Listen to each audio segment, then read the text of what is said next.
Hello, I'm Soycat and welcome back to the second channel video. Today I'm here in Hong Kong and I'm going to be doing just a kind of informal video.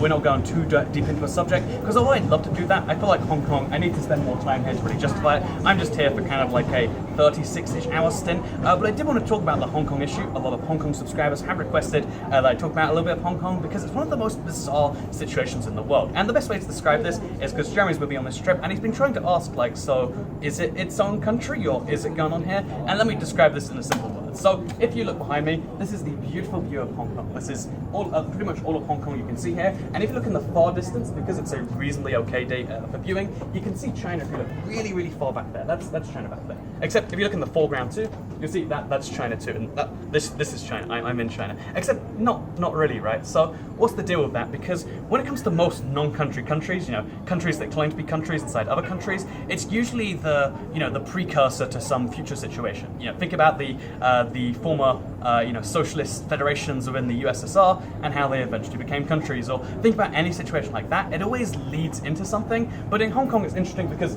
it happened entirely the opposite way. Hong Kong is just the successor to a very weird and long story. And without going too far into that, because it is fascinating, dig into it sometime. There's opium wars.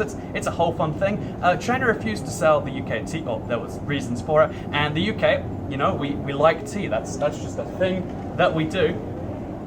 So as a result of that, we may have, so again, I'm saying we, it's like obviously a 200-year-old issue, might have gotten them addicted to opium, might have led to some weird consequences, and one of the results of the end of the Opium War was this part of land right here, Hong Kong, being ceded to the UK the weirdest thing to me is that it was ceded for 99 years, and the reason they agreed on 99 years is because the British at the time were like, that's as good as forever. However, as good as forever, 99 years eventually does end, and they agreed to renew it for another 99 years, which then again, basically long story short, the issue is that Hong Kong was a British colony in Asia, but unlike most other British colonies, which eventually became, forever or as good as forever, or basically every other colony eventually became stuck that way. Hong Kong never quite did. China developed as a power around it, and eventually that meant they had the power to be like, yeah, next time this comes up, we're not renewing your lease. We're going to kick you out, and we'd quite like this because in that time,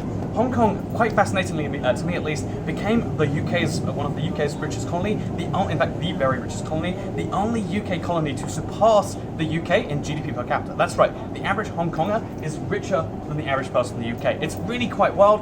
However, Hong Kong was never a country. It was always a colony of the UK. It was kind of like this weird semi-permeable membrane to the UK that also had that distinct relation to China. The people here are Cantonese, which is a part of the broader China sense, right? The people here are Cantonese, but they have that English heritage to them. They like tea a lot. This is Hong Kong style milk tea, a drink from Hong Kong. Delicious, by the way. If you watch my other video, I hate tea, love Hong Kong milk tea.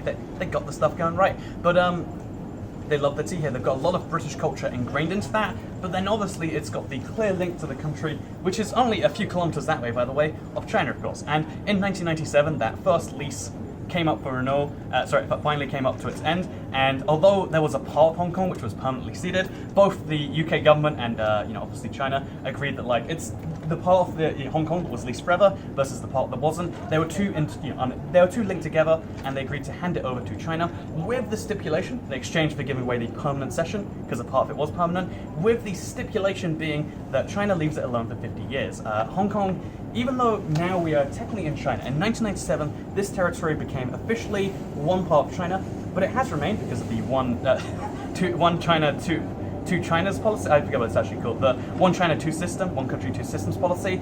Despite this being China, we are currently standing in China. This is all a part of China, except it's not really. It's got its own passport facility, it's got its own legal system, it's got its own currency, which very, again, awkwardly kind of, wait, does it say it on here? Very awkwardly deals with the issue of like, oh no, it doesn't say it on this one actually, but it very awkwardly kind of skirts the issue of what's going on there. Okay, wait, warm no.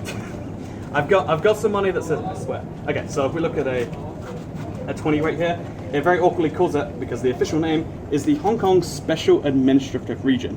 Bank of China, wait, this is awkward. Government of the Hong Kong Special Administrative Region, legal tender in Hong Kong. It's the Special Administrative Region. It's called Hong Kong SAR. You're not allowed to refer to this as its own country. China has very strict rules about how you refer to both this, Hong Kong, the thing they kind of own, but keep their distance from, and also Taiwan. That's a whole separate issue. So yeah, Hong Kong is a part of China, but with its own legal system, its own currency, its own government, which isn't under the same communist system, its own free markets, its own everything basically. It's this is the part of China which connects best with the West, partly because it's not China, but yet now it very much is China. And like I said, so the reason I'm telling that whole story, I think I've gone through the brief version before, is because it's the opposite of every other kind of country-like country. So again, by the way, I can't get over this view. It's really nice. I know this is like probably an over-explored place of Victoria Peak. Is it Victoria Peak, Jeremy? Oh, Victoria Peak. He confirmed it is. This is Victoria Peak. Just want to make sure on that one. It's probably something you've seen somewhere before, but it's an amazing view of the whole place. Just want to get that in there. But yeah, so every other country that exists in this form, where it's like, oh yeah, so it's a part of another country, but really not at the same time. It's the precursor to their independence. If you think about Greenland, they're really trying to go independent. If you think about every other one of the examples you can think of in the world, they all are slowly leaning towards independence, but Hong Kong is exactly the opposite. Despite being one of the most independent parts of any country in the world, how many countries have this two-border policy? I mean, EU makes that kind of weird, but how many countries have this many unique things, literally different systems of day-to-day life, the communist system versus the capitalist system, all these huge, massive differences, it's not something that's heard of. However, China is using this, and it's going to go in some interesting ways. So the reason I say that is because, like I said, China's agreed for 50 years, going to leave it alone. However, during those 50 years, they're going to really just enforce, like, Hong Kong can do whatever it wants. However, they kind of need to have a pro-China government. That's like one of the things that's slowly creeping in. And also, everyone has to call it China. Even though this is distinctly unique and distinctly, its own independent area, it is enforced very strongly by China that you must call it a region of China. And the reason that's so worrying is because right now it means nothing. Again, for another, I think it's 30-ish years, 29 years, the count is ticking down.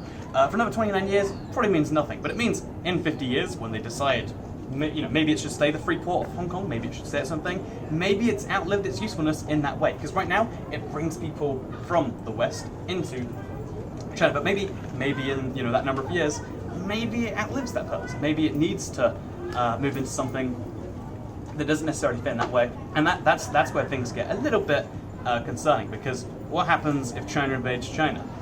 That doesn't make sense, does it? But yeah, in this region of the world, it kind of does. So yeah, this is a place that's special, different, but also, so yeah, to answer the question, are we in China or not? Yes and no, and also not. Is this a country? Yes, no. It's a non-country country. It's the world's most non-country country that's also not a country while being a country. That's part of China while not being a part of China. And yeah, that's what this is. It's got some concerning stuff coming up in the future. Hopefully it all goes okay. Who knows how that goes for sure. All I know is that you've got 29 years if you want to see one of the world's most visited amazing cities. And who knows after that. That's all I have at the end here. So, with that said, I just want to mention one quick thing for the end here. I have a New Zealand shirt on, which I've worn for way too many videos. Again, purely by accident. This isn't an intentional choice. I just happen to be wearing it on days I choose to record. And I quite like it because it means, look, I get to wear like a little UK flag here. Well, also, it's technically not me just being like a UK whore. I'm like, look, this is New Zealand I'm representing right now. And I'm just saying, more countries need to put the UK flag in the corner. So if you're out there and you're in charge of your country's flag, make sure you go ahead and do that. Anyway, thank you very much for watching. Hong Kong is amazing, and I'm looking forward to seeing more of it. See you all in some other video. Goodbye. Second hand, don't care.